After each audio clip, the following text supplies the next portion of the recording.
Damos la bienvenida aquí en Esferas de Poder a la candidata presidencial del Frente Amplio, la profesora María Teresa Cabrera. Muchísimas gracias por el honor. Gracias a ti por la oportunidad. Usted es una mujer exitosa en el gremialismo, en la enseñanza, en la academia. Ahora está optando por ser presidenta de la República por el Frente Amplio. ¿Qué lleva a María Teresa Cabrera, esa luchadora por el sistema educativo, a tratar de alcanzar la posición máxima de la nación? Bueno, yo creo que definitivamente en el espacio, en el escenario de donde se toman las decisiones políticas, se define el rumbo de una sociedad. Son espacios donde se toman las decisiones cotidianas que marcan la vida de la gente. Y la apuesta que estamos haciendo es a construir una propuesta, una opción política que pueda plantearse objetivos que no están en el imaginario ni en los propósitos de las opciones políticas tradicionales. Nosotros creemos que en la República Dominicana está pendiente la tarea de abrir paso a una nueva época política que implica completar la transición democrática, superar los rasgos esenciales que caracterizan el sistema político dominicano, heredada esos rasgos, esas características del régimen de la dictadura. ¿De qué estamos hablando nosotros? Partimos de que los principales problemas que afectan a la sociedad dominicana, como la profunda desigualdad e inequidad social que se registra en la República Dominicana, que parece como dos países, a veces usted puede pensar hasta en tres países distintos dentro de uno mismo. El tema de la corrupción y la impunidad, el tema de la debilidad institucional, el carácter clientelar del Estado, esos son rasgos heredados del régimen de la dictadura que debieron ser liquidados cuando la dictadura cayó. Y hubo un intento, obviamente, que se sintetiza en los 7 meses de gobierno del profesor Juan Bosch y en la Constitución del 63, que en su esencia realmente estaba reflejando el propósito de abrir cauce a una nueva época política en la República Dominicana. Pero ese proceso se frizó con el golpe de Estado y la intervención militar de 1965. Entonces nosotros creemos que la criminalidad, la desigualdad, los niveles de inseguridad que vive la gente, la profunda desigualdad de género que persiste en la República Dominicana, los problemas de la educación, un sistema de seguridad social pensado para beneficiar al gran capital financiero y no a los trabajadores y trabajadoras y sus familiares. Una economía que crece de manera sostenida, pero ese crecimiento no impacta la calidad de vida de las familias dominicanas, se queda concentrado en un pequeño grupo de la sociedad. Entonces, transformar esos rasgos es esencial para pensar en una democracia auténtica en la República Dominicana, porque la democracia no es simplemente tener un sistema electoral con vicio muy inequitativo como el que nosotros tenemos, que garantice hacer elecciones cada 4 años. Eso no es suficiente. La democracia tiene una dimensión política, efectivamente, que debe comenzar por garantizarse a partir de un sistema político electoral equitativo. El nuestro es muy inequitativo porque el dinero termina incidiendo de manera sustancial porque no hay regulaciones que estén asociadas a una vocación democrática. Y por eso el dinero se impone. Entonces, Pero eso es un rasgo de la democracia en términos políticos, pero la democracia tiene una dimensión social que se expresa a través de mecanismos efectivos de participación de la ciudadanía en las decisiones más relevantes que comprometen el patrimonio, que comprometen la vida de la gente. Eso no ocurre en nuestro país. Digamos, se pudiera decir, pero la Constitución del 2010 contempla mecanismos como el plebiscito, como el referéndum, pero han pasado 13 años y todavía no tenemos la ley de referéndum, para poner un ejemplo sencillo. Y las iniciativas que han habido para presentar el proyecto de ley que reglamente ese postulado que está consagrado en la Constitución, todos los proyectos que se han presentado parten de un principio, y es que niega la democracia, niega la participación de la ciudadanía en decisiones tan relevantes como lo referido al tema del texto constitucional. Todos esos proyectos establecen que los resultados del referéndum no son vinculantes. ¿Y qué quiere decir eso? Bueno, que se le consulta a la gente para que se relaje, para que crea que está participando, para que crea que se le está tomando en cuenta, pero al final 3 personas son las que pueden decidir qué asumen y qué no asumen de eso que la gente dijo. Entonces, eso no es democracia. Pero si miramos también otra dimensión de la democracia, es la económica. Hay una dimensión económica que se expresa necesariamente a partir de políticas públicas y mecanismos de redistribución de la riqueza. Esa riqueza que se produce socialmente, porque se produce con el sudor de los hombres y las mujeres que trabajan. Y un mecanismo para redistribuir riqueza es el salario. Y en la República Dominicana, una de las características del régimen político es una política salarial restrictiva, que es pensada deliberadamente, no es casualidad. Entonces, de esa manera, no es posible hablar de un Estado social y democrático de derecho. Por eso, cuando nosotros decimos, nos planteamos como propósito el ideal de abrir paso a una nueva época política, lo que estamos diciendo es completar la transición democrática que se inició y se frizó. Y una sociedad democrática fue la que soñaron los fundadores de la nación. Juan Pablo Duarte y los trinitarios, los restauradores, los patriotas de 1965, no lucharon por una caricatura de democracia. Realmente se planteaban como propósito una democracia plena, una democracia auténtica, donde no exista la discriminación por ninguna razón, donde los hombres y las mujeres sean verdaderamente iguales, tengan las mismas oportunidades, los mismos derechos, donde podamos instaurar nuevos valores, porque los valores que se han impuesto en la República Dominicana sustentan la práctica política que tenemos. La competencia política se torna más volátil, más aguerrida en los últimos días con respecto a las propuestas de alianza y coaliciones de cara a las elecciones de febrero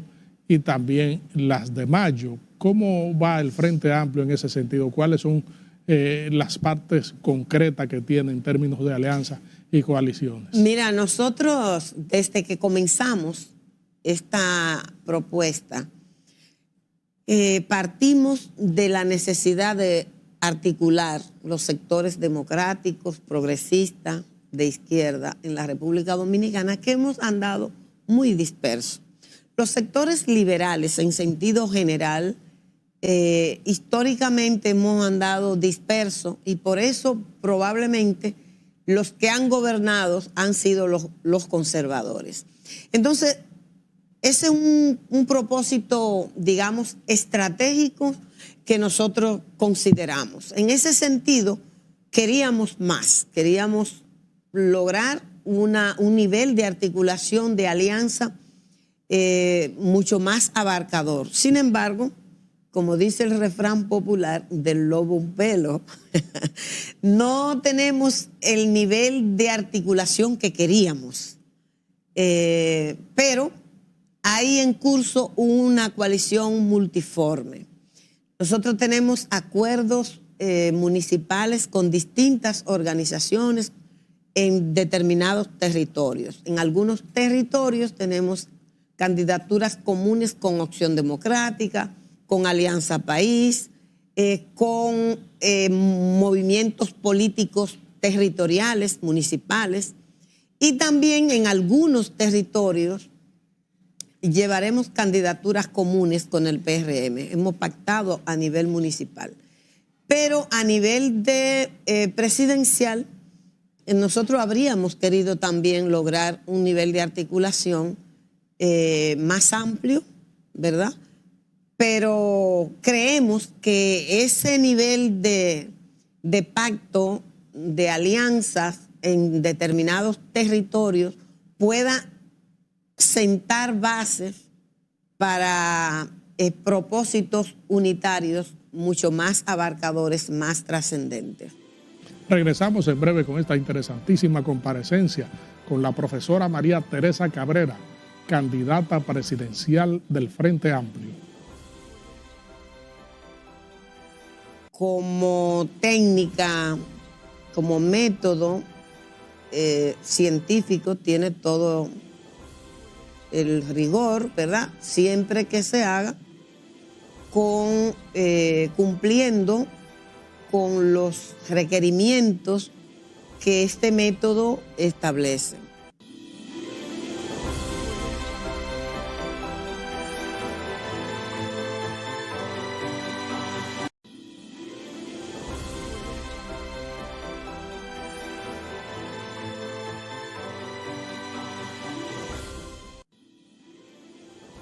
Estamos conversando aquí en Esferas de Poder con la candidata presidencial del Frente Amplio, la profesora María Teresa Cabrera. Profesora, hay una discusión acerca del posicionamiento político de las distintas organizaciones. Han salido a relucir múltiples encuestas que traen números distintos, unas que tienen un escenario definitivo en la primera vuelta, otras que contemplan que habrá una segunda ronda de votaciones. Ese balotaje, ¿cómo usted lo ve? ¿Puede haber un escenario o dos escenarios?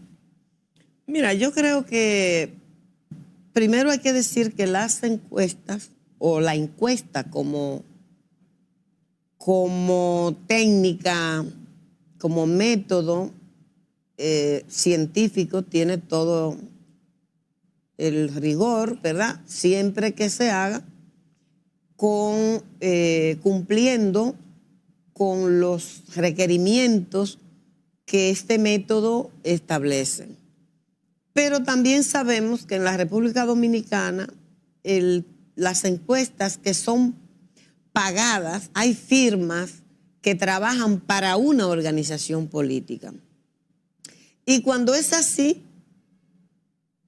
el que paga dice qué resultados quiere, porque se suele utilizar para crear percepciones, para tratar de colocar en el imaginario de la gente una determinada correlación de fuerza en un momento determinado o un nivel de posicionamiento de una candidatura o de una organización.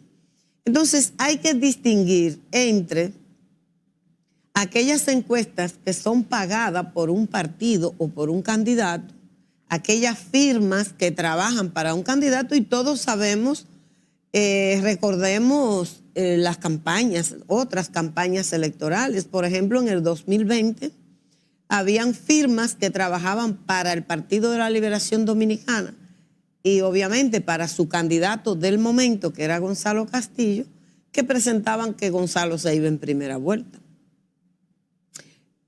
Cuando era clara en la percepción de la gente, aún sin tener acceso a un recurso científico como la encuesta, era claro que había una mayoría del pueblo dominicano que quería salir del Partido de la Liberación Dominicana.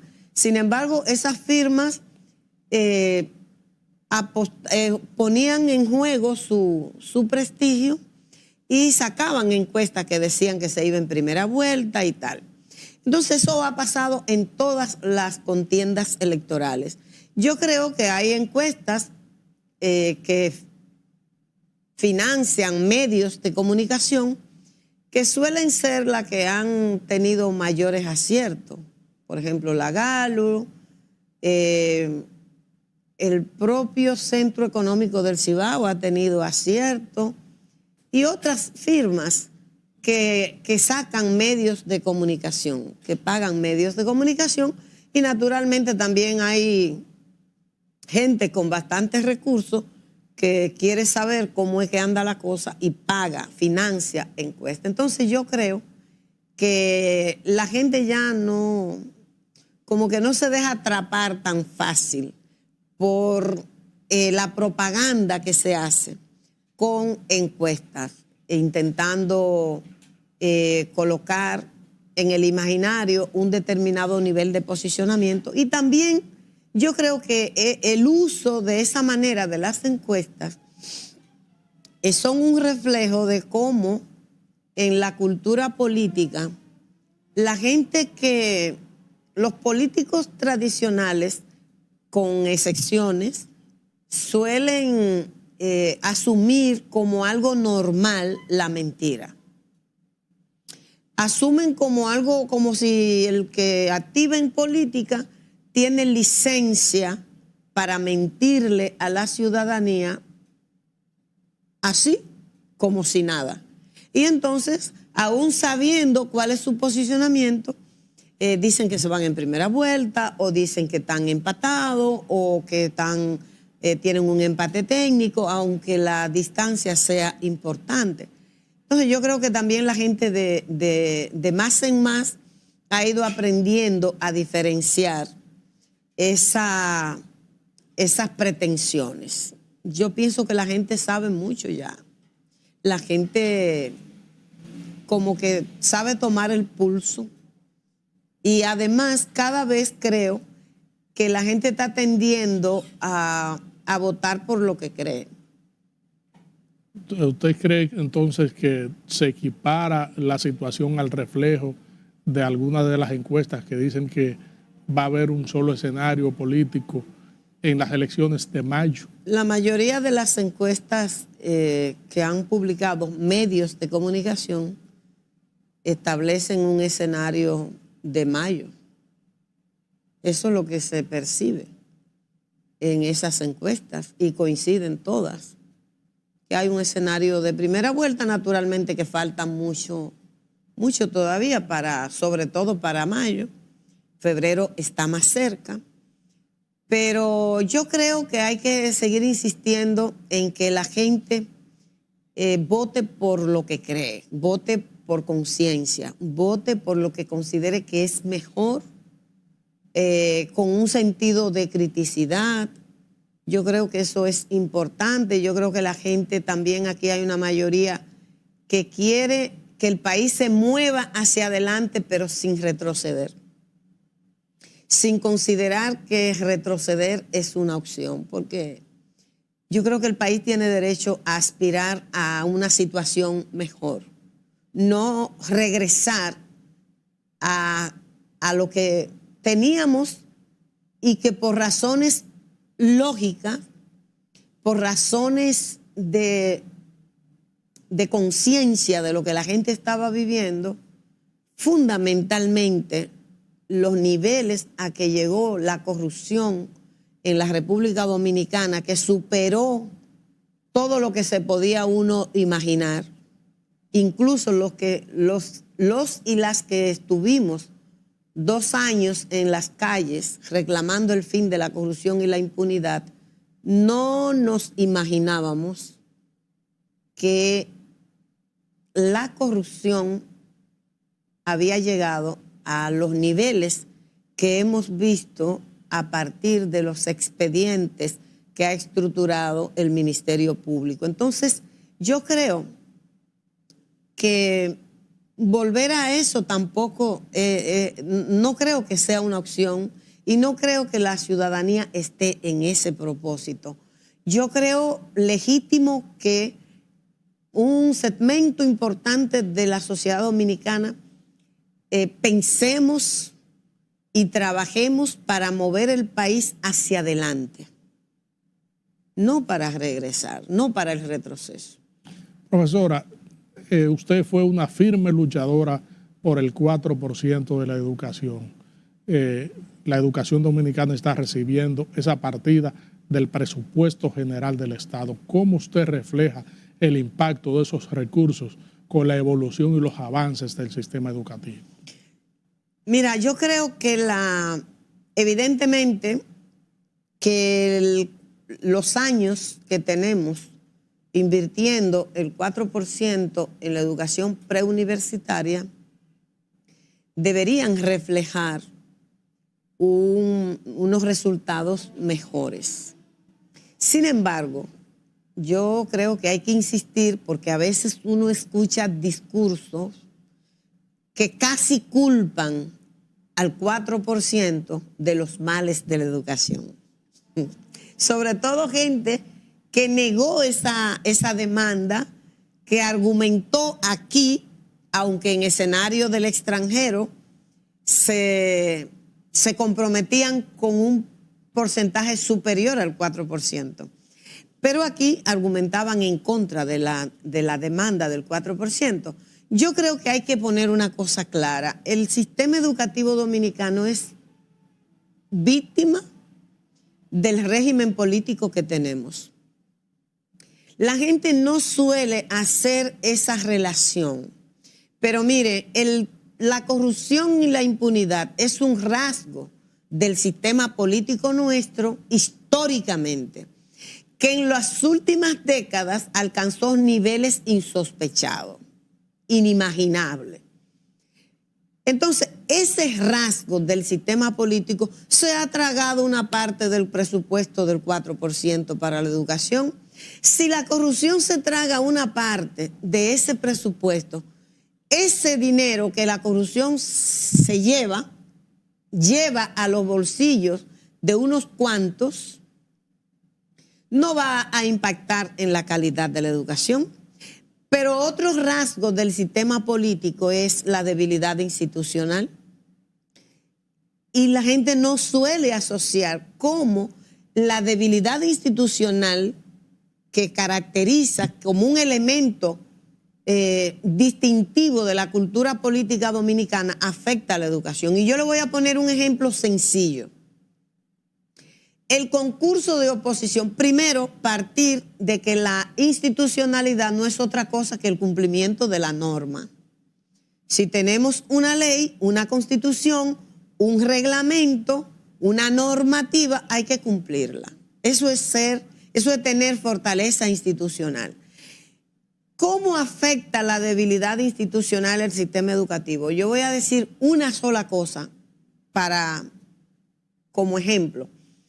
El concurso de oposición como mecanismo para seleccionar todas las clasificaciones docentes está en la ley, está en el Pacto Nacional para la Reforma Educativa que se firmó en el 2014.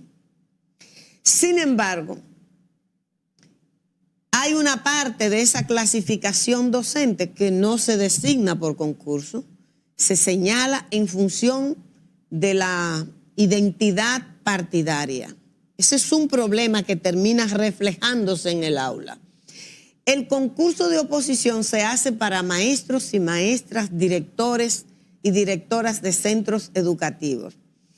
Pero si ese concurso que dice la norma que se deben designar los que ganaron el concurso a partir del orden de la calificación, es decir, los que obtuvieron calificaciones más altas deben ser designados primero.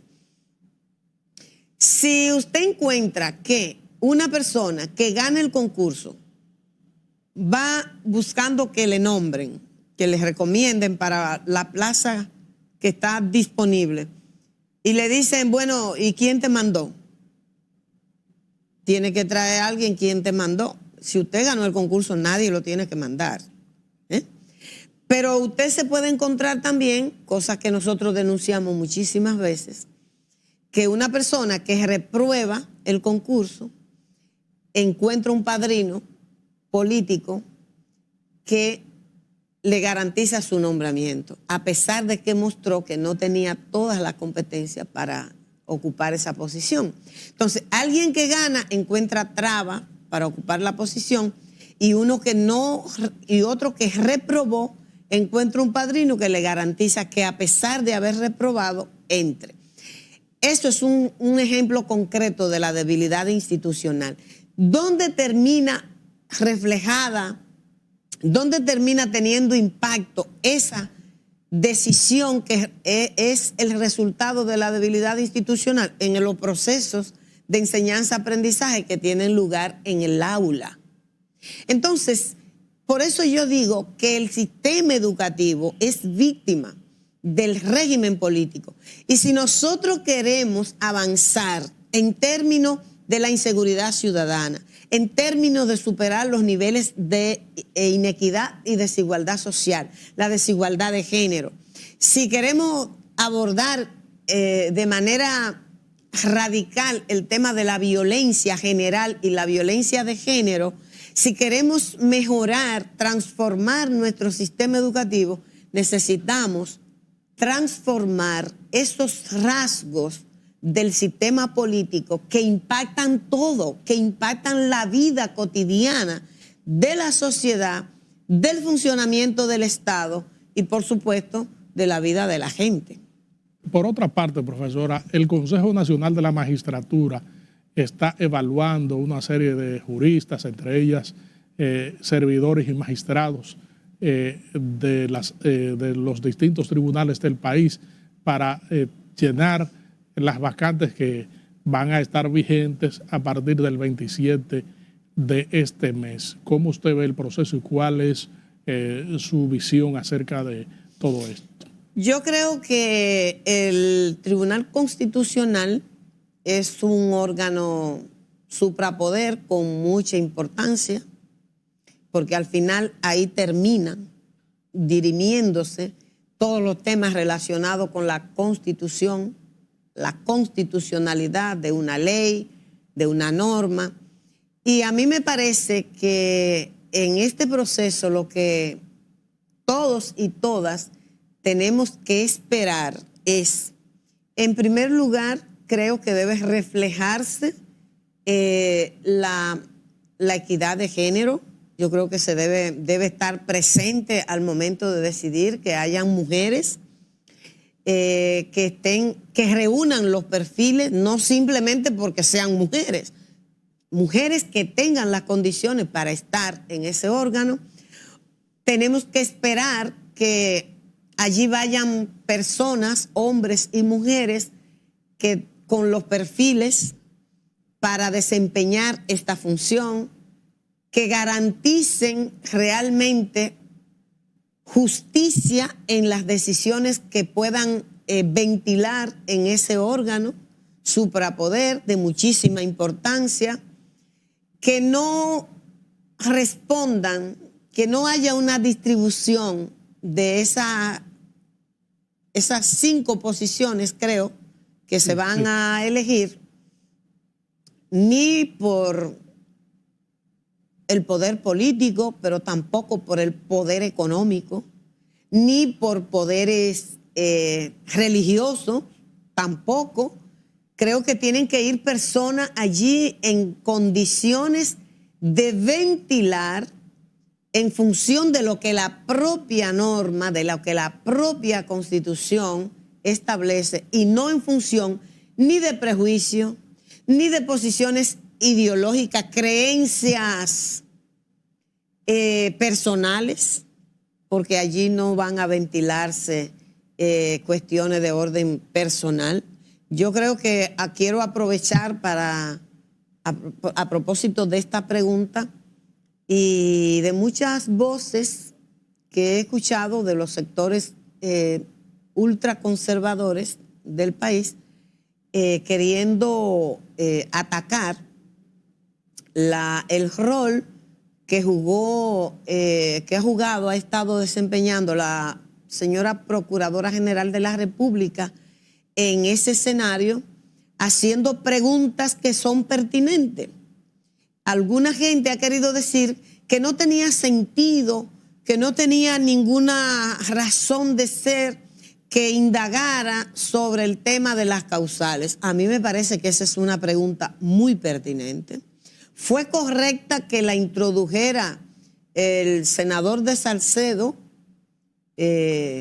Bauta, y me parece también muy pertinente las preguntas que formuló la Procuradora General de la República a una mujer que está aspirando a ocupar esa posición.